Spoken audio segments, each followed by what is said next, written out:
Hello, in this video I'm going to show you how to add the child care tax credit into a tax return in TaxSlayer. So the child care credit is in the federal section under the deductions menu in the credits menu. So click in here and then we can click on the child care credit form 2441. So we click in here and this is what's going to pop up.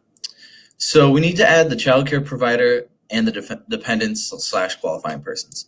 So in this example, we have one qualifying child or a dependent. And it's from Busy Bee Daycare. So we come in here and we're going to add a tax.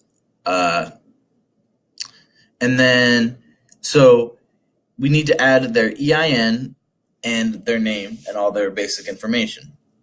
So their EIN is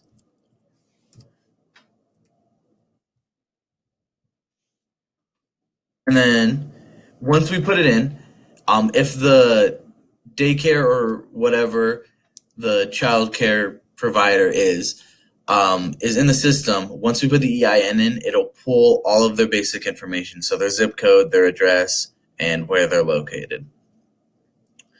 So then down here, we need to put in how much we pay to them. So for Ollie, she put in $2,500 over the year. So we're going to type that in. And then we don't live in Hawaii, so we don't need the Hawaii tax ID number. So hit continue. So now that we have that in, we have the total amount paid, but we need to figure out this difference. So we come out down to dependents, and it has Ollie, and she has 0 qualifying expenses. So we're going to edit that. So it'll pull us to a very basic menu, and it just asks how much did our client pay for Ollie for the year. And on the form, it says she paid all the $2,500. So the reason we did that is this is for people who have multiple children. So if our client had 2 children in daycare, for example, while she was at work, she could divide up that $2,500 by the 2 kids. So as you can see, that's the $2,500. So we're going to continue to page 2.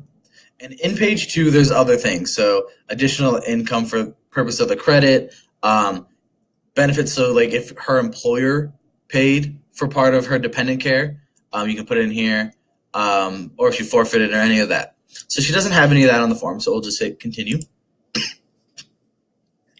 And then now you can see in the child care credit menu, it shows how much you paid to the provider and total for qualifying persons. So this should always equal out. So if you subtract this from this number, it should be 0. Now, additions and benefits are from that second page from her employer. So we don't have anything. Now, the child care credit is for people who put their child or their qualifying relative into a child care facility during working hours. So it's not for someone who went away for the weekend. It's for people who put their child in this child care provider for work.